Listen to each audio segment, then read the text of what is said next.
नमस्कार, मैं हूं राजीव रंजन। हमारी सहयोगी ने अभी बताया कि इजरायली दूतावास के पास कल शाम विस्फोट हुआ था। कोई हताहत नहीं हुआ था, लेकिन देश भर में सुरक्षा अलर्ट है और इसके अलावा चाक चौबंद व्यवस्था एयरपोर्ट, रेलवे स्टेशन सब जगह कर दी गई है। लेकिन फिलहाल मैं गाजीपुर बॉर्डर पर हूं। किसानों के आंदोलन का 66वां दिन है और अब गाजीपुर बॉर्डर में मैंने जैसा बताया कि पुनर्जीवित होने के बाद गाजीपुर बॉर्डर का आंदोलन अब देश के कुछ इलाकों में, कुछ हिस्सों में, कुछ राज्यों में इसका राजनीतिक असर देखने को भी मिल रहा है और इसका असर आने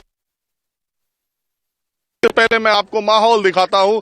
जिस गाजीपुर बॉर्डर का माहौल 48 घंटे पहले आप देखिए किस तरह का था और अब किसान संख्या में आने लगे हैं। दूसरी बात यह है कि अब ये आंदोलन इसका कुछ कल अकाली दल ने पंजाब और हरियाणा की राजनीति में इस आंदोलन का क्या असर होगा, ये भी आने वाले दिनों में देखा जा सकेगा। अकाली दल ने अपने कार्यकर्ताओं को कहा है कि वो गाजीपुर और सिंगू बॉर्डर, इसके अलावा टीकरी बॉर्डर यहां पहुंचे। और दूसरी महत्वपूर्ण बात जो आज का सबसे बड़ा राजनीतिक डेवलपमेंट है वो ये है कि इंडियन नेशनल लोकदल के अभय चौटाला गुट के अभय चौटाला ने विधायक पद से इस्तीफा दे दिया है और 9 बजे के साथ आ रहे हैं। वहां से वो रवाना होते होते 12-1 बजे के पास गाजीपुर बॉर्डर पहुंचेंगे। और अभय चौटाला के इस कदम की वजह से दुष्यंत चौटाला जो कि हरियाणा सरकार में डिप्टी सीएम है, बताया जा रहा है कि राजनीतिक दबाव में है। 10 विधायकों वाली उनकी पार्टी है और उसी के सपोर्ट से हरियाणा में बीजेपी की सरकार चल रही है। मैं इस वक्त गाजीपुर बॉर्डर में हूं। किसान सब तरफ से आ रहे थे। जो गाजीपुर का बॉर्डर खाली सा हो गया था, राकेश टिकैत के आंसुओं के बाद किसानों का सैलाब यहां पर उभर के आया है। हर तरफ से लोग आए। सबसे पहले आप ही से शुरू करता हूं। मैं ये कह रहा हूं कि ये जो आंदोलन अभी तक अराजनीतिक था, एपॉलिटिकल था, अब इसमें राजनीतिक दलों की भी भागीदारी बढ़ने लगी है। हालांकि लोकतंत्र में ये सामान्य सी बात है, विपक्ष के लिए मौका भी है। आप इसको कैसे देखते हैं? ये जन सैलाब है। क्या प्रबल पवन के वेग को सह सकते हैं तरुण निकर? इनके सहने की शक्ति तो बस रखता है शैलवर। अभी 2 दिन पहले ये हाल था कि गई यक बयक जो हवा पलट, नहीं दिल को मेरे करार है, करूं गम सितम का मैं क्या बयां, मेरा गम से सीना फिगार है। ये रियाए हिंद तबाह हुई, कहो इन पे कैसी खता हुई, जिसे देखा हाकिम वक्त ने, हाकिम वक्त भाव मोदी सरकार, जिसे देखा हाकिम वक्त ने, लिखा ये तो काबिले दार है। 2 दिन पहले तो ऐसा था, लेकिन आज भगवान की कृपा है कि राजनीतिक या गैर राजनीतिक ये अब सब जन आंदोलन हो गया है। ये प्रवाह है, ये प्रवाह नहीं रुकेगा और ये तीनों कानून वापस लेके ही ये प्रवाह कहीं जाएगा। सुबह ही सुबह देखिए ऐसे आदमी से हमारा इनकाउंटर हो गया जो शायर भी लग रहे हैं और कवि भी लग रहे हैं। और भगत जी, तो आप ये मुझे बताएं। ये भगवान की कृपा है, उसे स्मृति दे रखी है, उसकी देन है, उसी की वजह से बोल पाते हैं, वरना हम तो कुछ नहीं बोल सकते। तो आप कहाँ से आए हैं और आप क्या करते हैं? मेरा नाम कुलदीप सिंह बाजवा है, उत्तराखंड बाजपुर से हूँ। मैं भारतीय मजदूर संघ का जिलाध्यक्ष था, मैंने वो स्थापित की थी। मैं इलेक्ट्रिकल इंजीनियर था। मैं 2011 में रिटायर हो गया था। नैनीताल पॉलिटेक्निक, नैनीताल से इंजीनियरिंग करके बाजपुर शुगर फैक्ट्री डिस्टिलरी में नौकरी करी। 11 में रिटायर हो गया। वहीं किसान भी हूँ। अब बच्चे नौकरी करते हैं। एक बात मुझे बताइए, ये जो यहाँ आंदोलन जब चल रहा था, ऐसा मैं कह रहा हूँ कि एक समय ऐसा आया जब ऐसा लग रहा था कि जो बाजपुर, पीलीभीत, इधर उधर से सिख लोग आए और जो पश्चिमी उत्तर प्रदेश से जाट लोग आए, कहीं न कहीं थोड़ा दिख रहा था कि कुछ दोनों में सामंजस्य नहीं हो पा रहा है। इसीलिए मैंने देखा सब अलग अलग रास्ते करते हुए धीरे धीरे यहाँ से जा रहे थे। ये बात सही नहीं? हाँ जी सर, ऐसा है जी। वो एक समय था, भगवान ऐसा समय भी बनाता है, नश्तर करता है, फोड़े का ऑपरेशन होता है, मवाद निकल जाता है, फिर जख्म ठीक होके फिर पुनर्जन्म हो जाता है, पुनर्जीवित हो जाता है। बाकी यहाँ धर्म कर्म का कोई वो नहीं, किसी धर्म से हमारा भेद नहीं, सच्चे दिल से हमारा नाता है। हमें और नहीं आता कुछ, हमें प्यार निभाना आता है। जिसे जान चुकी सारी दुनिया, मैं बात वही दोहराता हूँ, भारत का रहने वाला हूँ, भारत की बात सुनाता हूँ। कल अगर आपने राष्ट्रपति के अभिभाषण को सुना होगा तो जो लाल किले की घटना हुई, उस तिरंगे का जो अपमान हुआ, उसका जिक्र वहां पर हुआ है। प्रधानमंत्री ने भी कहा कि लोकतांत्रिक तरीके से अपनी अपनी बातें कहने का सबको अधिकार है, लेकिन लोकतंत्र की मर्यादा रहनी चाहिए।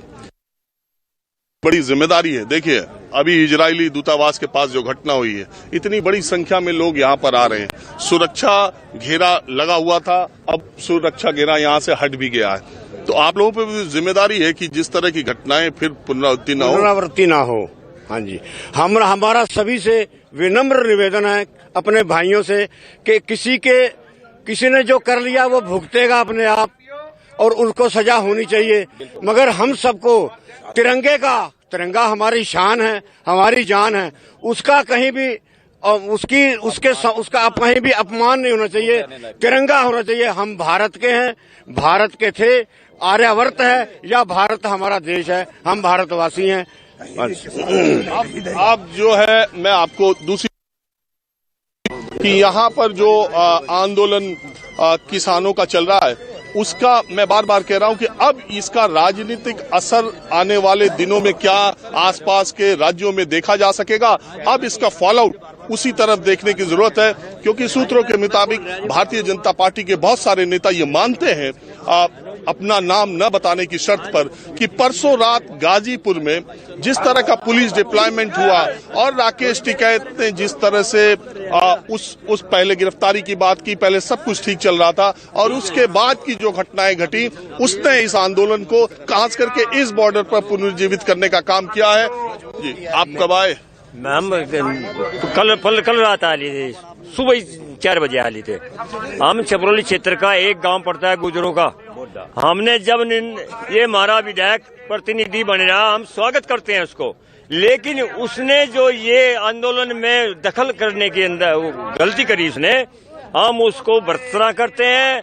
हम उसको बहुत ही ज्यादा देले हुए, और वहां से आंखों में हमारे भी पानी था जब टिके जी के वो हमारे लिए लड़ रहे हैं। गुर्जर बिरादरी इस देश में 99% किसान बिरादरी वो बदनाम, उसके हम भी तो है ना।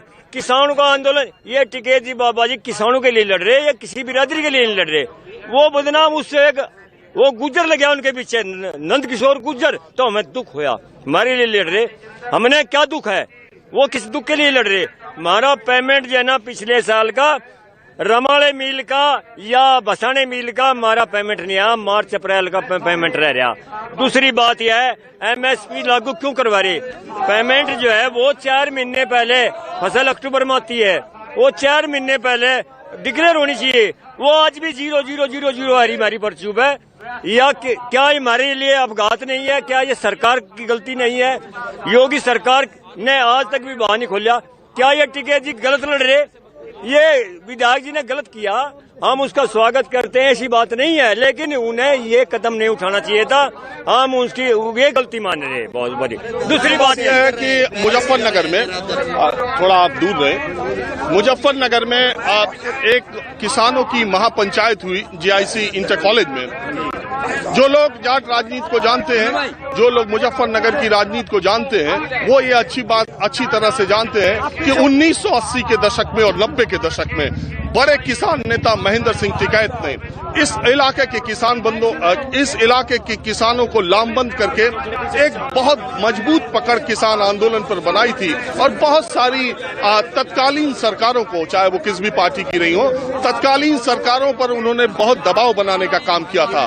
महेंद्र सिंह टिकैत के जाने के बाद ऐसा कहा जाता है कि उनके पुत्रों की उस तरह से पकड़ नहीं रही थी। हालांकि आज भी टिकैत परिवार 84 गांव का जो खाप है उसकी अध्यक्षता करता है, लेकिन एक राकेश टिकैत के आंख से निकले आंसुओं ने ऐसा कहते हैं कि फिर राकेश सिंह टिकैत को उस इलाके में महेंद्र सिंह टिकैत के बराबर का जाट नेता बनाने का मादा उन आंसुओं ने किया है, जिसकी एक तस्वीर के वायरल होने के बाद हर तरफ के किसान इधर आने लगे हैं। और हरियाणा हरियाणा पंजाब के लोग भी आने लगे हैं। मैं बार बार कह रहा हूं कि किसान आंदोलन से जुड़े आज की बड़ी खबर यह है कि हरियाणा की राजनीति में क्या इस किसान आंदोलन की वजह से उठापटक हो जाएगी, क्योंकि इसी बॉर्डर पर अब से 2-3-4 घंटे के बाद अभय चौटाला ने आने का ऐलान किया है। तो ये है सबसे बड़ी बात ये है, जैसे राजनीतिक जो होते हैं वो अपने वैसे ही आंसू रोते हैं। ये सच्चे आंसू थे,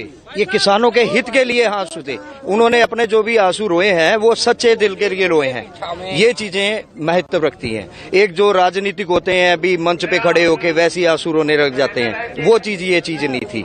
ये अपने दिल से उन्होंने रोया है, तो तब भी इतना सैलाब आया है। मैं आपके माध्यम से ये बताना चाहता हूँ, मैंने आपका कल भी ये आपको कहा था कि आप कल भी थे क्या? मैं कल भी था। मैंने आपसे ये भी कहा था कि जन सैलाब आएगा। मैंने कल कहा था। भाई साहब आज दूसरे लोगों से बात एक सेकंड आप बात कर लेना। मैं इसलिए ही आया हूं बताने के लिए। मैंने कल बताया था कि जन सैलाब आएगा, और मैंने सुबह करीब 8 बजे आपको स्पीच दी थी। और देखो, क्योंकि मैं उधर से जब निकल रहा था मैंने खुद देखा था कि इतनी तादाद पे लोग आ रहे हैं, और अब भी यार दोस्त मेरे जितने भाई बंधु आ रहे हैं, रिश्तेदार भी आ रहे हैं। आप देखना आज शाम तक इससे भी दुगना सैलाब आएगा और रहेगा। ये है जी। अब सवाल ये है कि नहीं, एक मिनट, सवाल ये है कि किसान आंदोलन में लोगों की भागीदारी को बढ़ा करके आप शक्ति प्रदर्शन करना चाहते हैं, या तीनों किसान कानूनों के बारे में सरकार से बातचीत करके उसका रास्ता निकालने की बात कर रहे हैं? क्योंकि राकेश टिकैत ने भी ये कहा है कि केंद्र सरकार से बातचीत जारी रहेगी, और केंद्र सरकार के लोगों ने भी कहा है कि ये बातचीत आगे जारी रहेगी। मैं या लोकतंत्र में कोई भी आदमी संवाद को ही वरीयता देगा। जब तक बातचीत नहीं होगी तब तक इसका कोई रास्ता नहीं निकलेगा, चाहे यहाँ पर 1 लाख लोग आ जाएं, चाहे 500 लोग रह जाएं।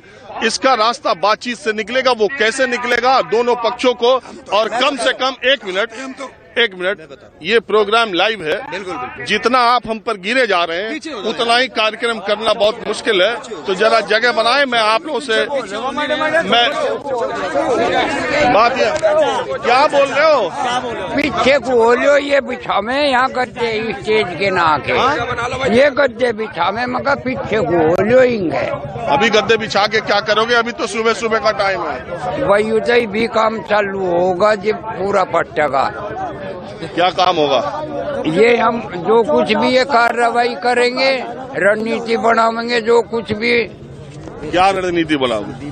यही है भाई, क्यों कर काम करना चाहिए, क्यों कर यहाँ मानस जमना चाहिए, कितने रोज के आने चाहिए। आज आगे एक बात बताओ, कब आए आप? मैं तो यही हूँ। अच्छा, आप नहीं गए थे ना? आप उन लोगों में थे जो यहाँ रह गए? हाँ। मैं कार्यक्रम नहीं कर पाऊंगा अगर आप लोग ऐसे रहेंगे। मैं बार बार कह रहा हूँ, आप पीछे हो और पीछे हो तो मैं बात कर सकता हूँ।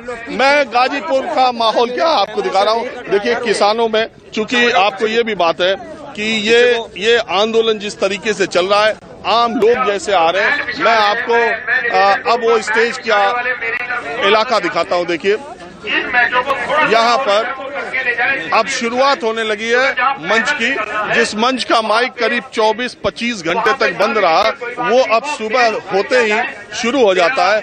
यहाँ पर झाड़ू लगाने का काम, दरिया बिछाने का काम लगातार होता रहता है। और ये इस इलाके में पीछे अगर आप देखें, ये पीछे जो टेंट नए नए लगे हैं, नए नए लोग अभी यहाँ पर आते ही जा रहे हैं, और सुबह सुबह का मौका है। मैंने आपको लगातार गाजीपुर का माहौल क्या है दिखाया है, और किसान अपनी अपनी बात करना चाहते हैं। हाँ, आप आइए। जी, आप बिजनौर से? बिजनौर के एसपी ने वीडियो जारी, अरे ताऊ पीछे रहो।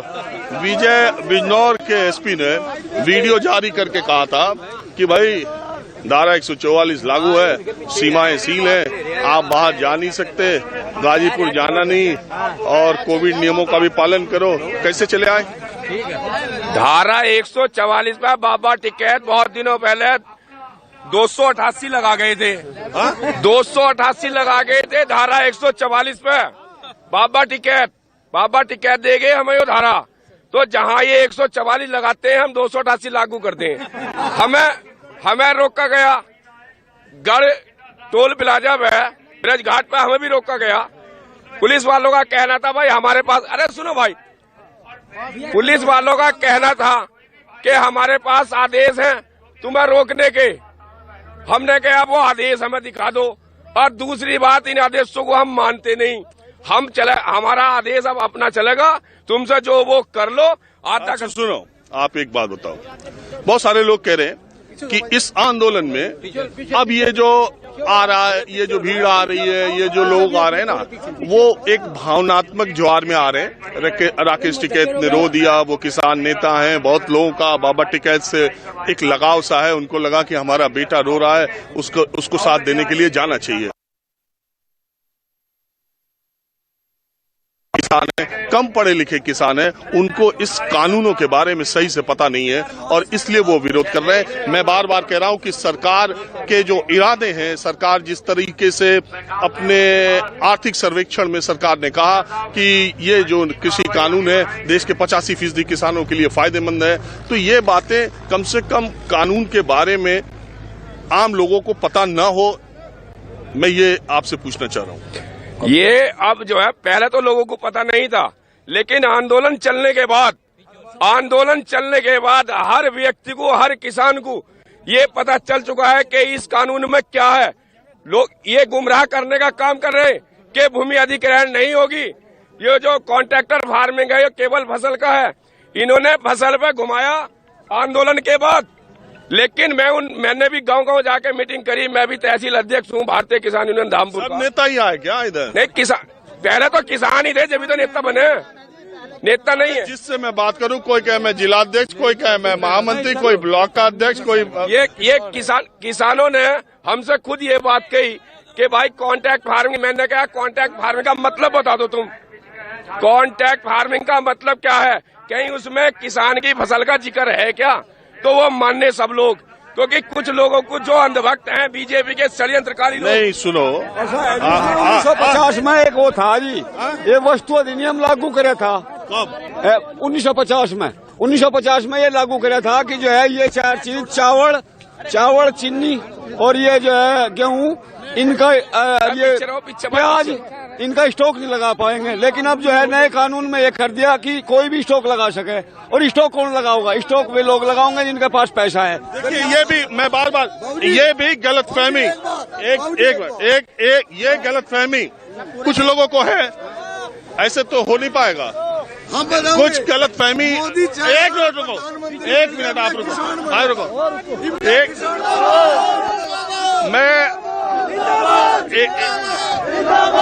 किसानों के, मैं ये कहता हूं कि बहुत सारे लोग ये समझते हैं कि किसानों को कानून के बारे में पता नहीं। अभी जिस किसान से हमने बात की, उसने देखिए क्या बात की, उसको एक बहुत ही महत्वपूर्ण बात इस नियमों की मालूम है। हालांकि उसकी अपनी व्याख्या हो सकती है, सरकार की अपनी व्याख्या हो सकती है, लेकिन एक बात और है, इस इलाके के किसान न सिर्फ शक्ति संपन्न है, न सिर्फ पैसे वाले हैं, न सिर्फ मेहनत करने वाले हैं, बल्कि किसानी के बारे में ज्ञान भी ज्यादा रखते हैं और सवालों के जवाब भी बहुत जल्दी देना जानते हैं।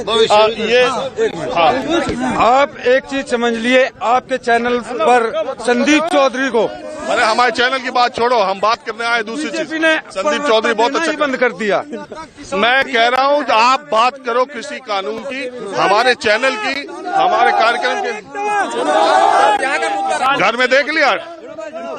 हाँ, टीवी पे घर में देख लिया? हाँ, ये भी एक बीमारी है या शौक है कि जब न्यूज 24 पर माहौल क्या है आने लगता है, तो किसान मेरे आगे पीछे आते हैं, अपने घर वालों को फोन मिलाते हैं और बोलते हैं देखो मैं टीवी पे आ रहा हूँ कि नहीं, माहौल क्या है। मैं देखिए आपको दिखा रहा हूँ, ये पीछे का ये यहाँ पर, जैसे आप देखिए, मैं कई बार कुंभ में गया हूँ प्रयागराज, तो शाही स्नान के पहले कुंभ में एक अलग सा माहौल होता है। वैसे ही जब कुंभ खत्म होने लगता है, अंतिम शाही स्नान के बाद जैसा नजारा होता है वैसा गाजीपुर में पहले ही होली आता है। और शाही स्नान का जो माहौल है वो अब थोड़ा थोड़ा हो रहा है। मेरा चलना, मेरा बात करना बहुत मुश्किल हो रहा है क्योंकि किसान बड़ी संख्या में यहाँ पर आए हुए। बंद कर दो, हो गया बंद कर दे, बंद कर दे, बंद कर दे। हो तो क्या, घर वाले देख लिए, तुम्हारे घर वाले देख लिए। हाँ चलो बोल दो, तुम्हारे घर वाले भी देख लिए। हाँ, झांसी जिला से आए, खलार गांव से। हाँ, 10 गाड़ी लेके आए हो, 10 अभी भी हो गया। मैं जो मसले पर बात करना चाह रहा हूँ, हाँ जी बताइए, आप कहाँ से आए? हम कच्छड़ जिला गांव सेठा से आए हैं, हरियाणा से। मैं ये कह रहा हूँ कि हरियाणा में अभय चौटाला ने आज यहाँ ऐलान आने का किया है। इस आंदोलन में इस तरह से अगर राजनीतिक लोग आते रहेंगे तो आपको क्या लगता है कि आंदोलन मजबूत होगा या कमजोर होगा? नहीं जी, आंदोलन मजबूत होगा जी। वो स्टेज पे नहीं है, यहाँ पर आम जनता के पास बैठेंगे, यहीं चाय पियेंगे, लंगर खाएंगे। उन्हीं के पार्टी के हो?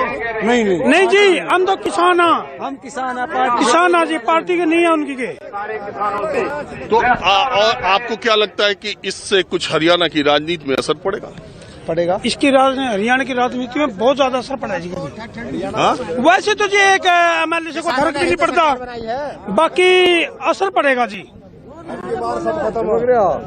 मैं ये कह रहा हूँ, अभय चौटाला ने तो ये बोल दिया कि दुष्यंत चाहे तो देवीलाल की फोटो हटा दे और नहीं किसानों के साथ लगे, नहीं किसानों के साथ लगेगा तो देवीलाल की फोटो हटा दे, मेरे साथ में यहाँ बैठो किसानों के साथ। वो तो उनकी अपनी, देखो हाँ, उनकी अपनी पार्टी है। दुष्यंत चौटाला ने हाल ही के चुनाव में ये साबित किया है कि वो उत्तराधिकार उनके पास है, 10 विधायक वो जीते हैं, उनकी बड़ी पार्टी है, वो डिप्टी CM भी बने, फैसला उनको लेना। जी देखिए, जो आप कह रहे हो ना कि भाई अभय चौटाला से फर्क पड़ेगा, अरे फर्क नहीं पड़ेगा। मैं कह रहा हूँ कि ये आंदोलन अभी तक अराजनीतिक था, इसके मंच पर नेता नहीं आए थे।